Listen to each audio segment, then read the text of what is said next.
Hi everybody, my name is Adekola Obele. Let's have a simple conversation on rewriting your history.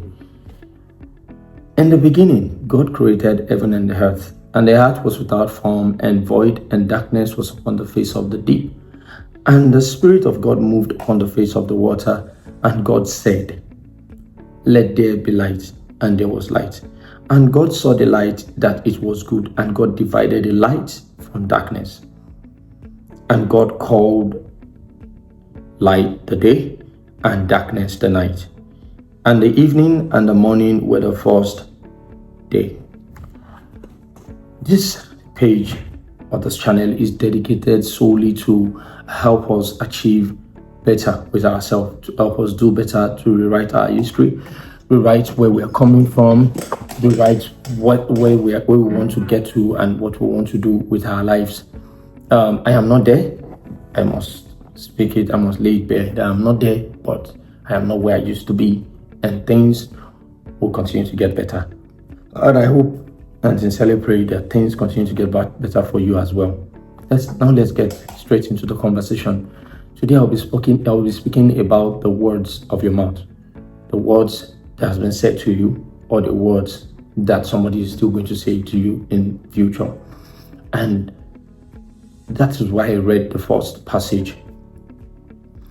At every point in time when you have an idea in your head, you have something that you think you want to achieve, you have something that you have decided in your mind that you want to do, it is in the dark state. That is the dark state. God himself experienced that. He said he wanted to create heaven and earth. Then he said everywhere darkness was upon the face of the deep. Everywhere was void, is empty and dark. So that state, when you decide you want to do something, it is dark. Now, the state where you start to say you want to create, that is the point when probably you start writing those things down and start putting thoughts and ideas together and start bringing things to a center point. That is the point where you're trying to create it. But the final state, which is the major state, which drives and affects a lot of things about us today, is the part where you speak, the rema, the point where the word proceeds out of your mouth, and that which you want to do is made known. That which you want to do has been declared, has been put forward into the open. Now, I'll speak about a few people today that are out there that we obviously have a relatable story, a story that we can relate with.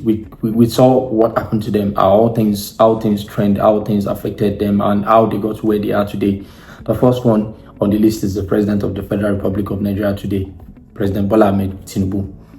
After he finished his tenure as the governor of Lagos State in 2007, he decided that, let me go to the background and let me go and start putting things in place. That is the dark state. He started putting people in position, creating people, helping people. I learned that if you go and meet the man, what the man actually does is he helps you and he does not take anything from you in return on the spot. Or except if it is something large and he just tells you, okay, allow me to do this business and just leave me to my business, and he just helps you. And in that way, it's a win-win for you. Is it just for me to allow you to run this business and for me to be able to get sure, you run the business. So he created people, put people in place far and near. That is the dark state. That is where God was putting things together before he went tired. And the president, at a point in time when he was ready, he said something. He said, "Emilokon, it is my turn." And he worked with that particular point. At every point in time, he kept saying Emilokon. In fact, songs were written and so many, it became a slogan. He made it something that people continue to even declare on his behalf. That is what people are saying about you. You remember I said, what you say about yourself, what is being said about you, and what people are still going to say about you in the nearest future. These are the points here. then he began to say it. A lot of people have so many conspiracy theory about how the guy won, and this one, there was rigging, there was this and that. Almost everybody rigged. You understand? Rigging is like, it's bad. It's bad. It's a bad epidemic. But even in the Western world, there is still touch of rigging. You saw Elon Musk came to the social media space recently and said that President Trump wouldn't have won without him. That means he had his own touch. He influenced things. He pushed things. I can't categorically say that there was rigging in the election, but for him to say he wouldn't have made it without him, I want to believe that there was a particular touch that affected the outcome of the result.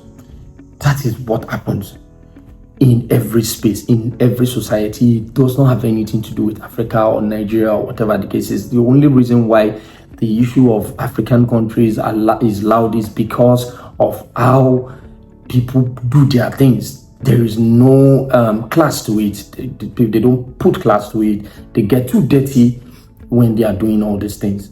And he continued to declare to himself a Milokon. And there was a time when he was being interviewed at Chatham House, and the interviewer was saying something like, what if you... He corrected the interviewer and said, he will win. That he is so sure that he will win, that there is nobody else that can be the president of Nigeria in the year 2023 to 20... Well, people are already saying 2020, 2031. So he had the belief in himself. He declared it. He said it. If you look at the documentary of most of the people that we know that are successful out there today, at a point in time, they had to say it. They had to share their vision. Dangote came to the mainstream at a point in time and he said, I will be building a refinery. The largest refinery ever seen, with the largest capacity. I will. That is the point of declaration. Declaration is so powerful, and having absolute decision, faith in your declaration is so powerful. There was another candidate that was popular in the 2023 election. I will not mention name, even though he said he wanted to. It was more of people speaking on his behalf. It was more of that. There were less absolute faith in him declaring and pushing and going leaps and bounds to get this mandate to himself.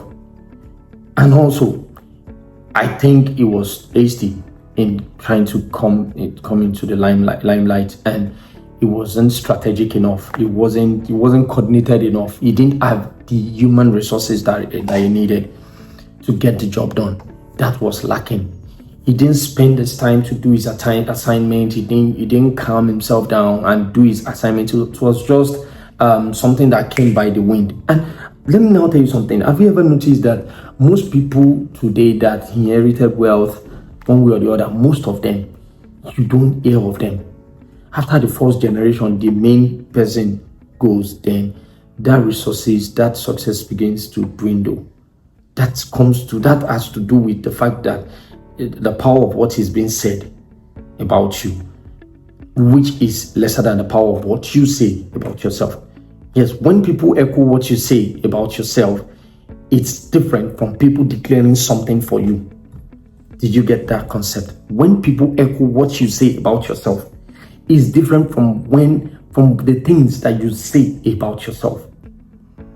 And that is what is affecting those class of people that I just spoke about, people who inherit wealth and cannot actually sustain what has been sustained by the first generation.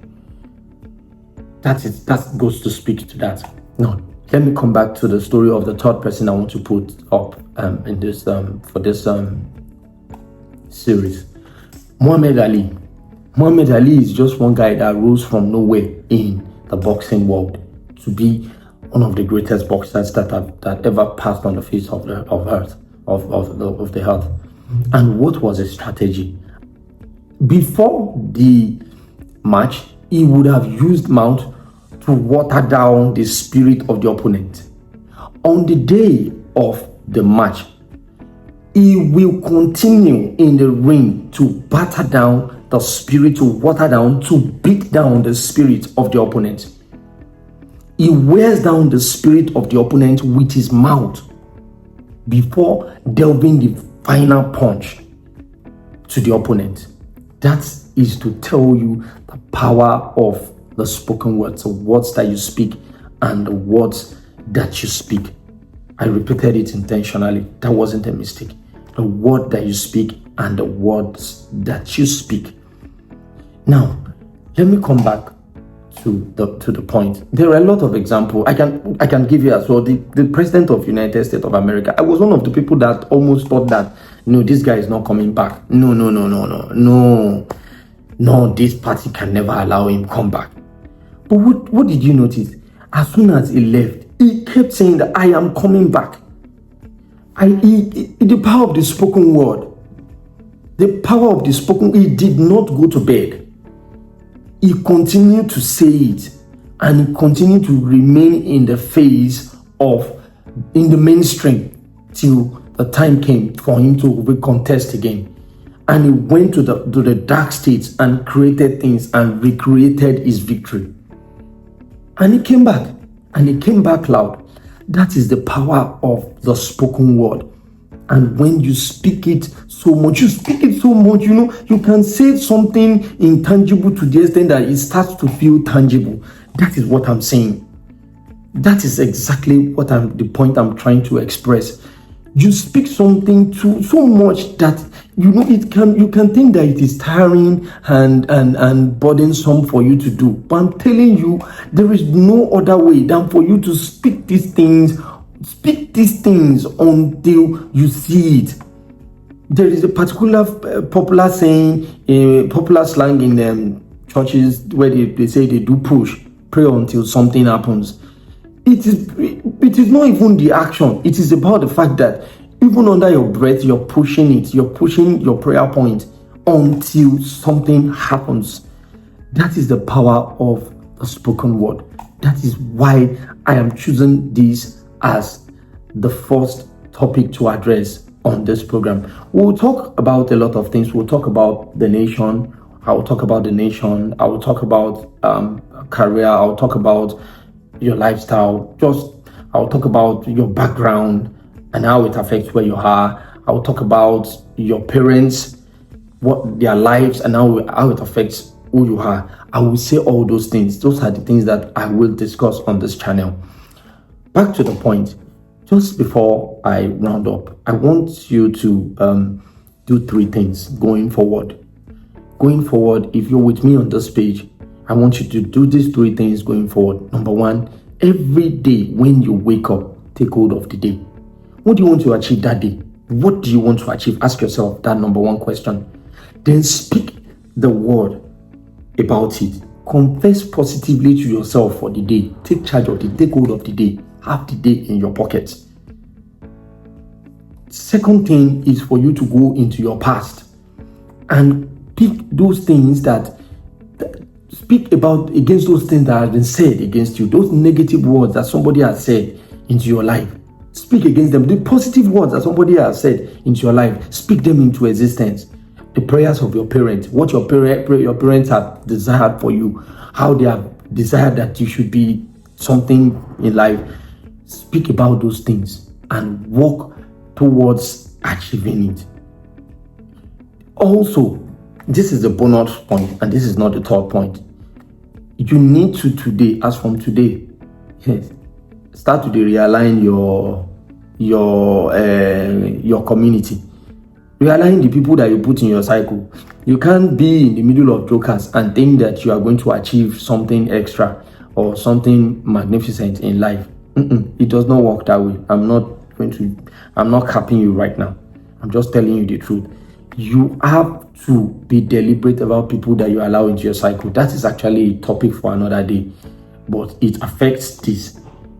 You speaking and doing what you need to do. Remember the story of Bola Ahmed Tinubu, how he created the people that worked for him, that went ahead for him. Remember the story of Donald Trump, how he had brought Elon Musk into play, and so many other things. A quick diversion. Elon Musk. Elon Musk is somebody that had vision for all these things that he wanted to do. But when it was time, he spoke these things to existence. You need to share your vision. Your vision will remain in that dark state, that state of voidness, if it remains with you. Even if you write it on a paper, it can be trashed. But words spoken cannot be retrieved. The words that you say that proceed out of your mouth, they are like egg. Once they touch the floor, you cannot retrieve it. You can't retrieve it. That is the power of word. That is why it must be said. You can do all the design. You see, companies, they will do design of want to do this, want to design this, want to do that. Why do they still need to go to the boardroom and present it? That is to tell you that there is power in the words that you speak. Now, what is the third thing that I want? That is the third point, and what you need to continue to do going forward. You need to start speaking into your future, and the future of your children, and the future of your children's children. You need to consciously start doing that. Parents, you need to do that. You need to do that, and you need to be conscious of the words that come out of your mouth. No form of negative words. Somebody calls your son a stubborn boy and you keep quiet about it. That is a spoken word. Then when you start seeing your boy start acting stuff, you start wondering where it's coming from. That is where it's coming from. So you need to be conscious of these things, and you need to get those things out there. Thank you very much for your time. Thank you for joining me on this edition of this program, and I look forward to having a more fantastic period with you on the long stretch. We'll discuss things and we'll roll things over from time to time. I'll be bringing out, like I said, from a well in my heart, from a place of passion. I'll be discussing with us. Thank you very much, and do have a wonderful day. Bye.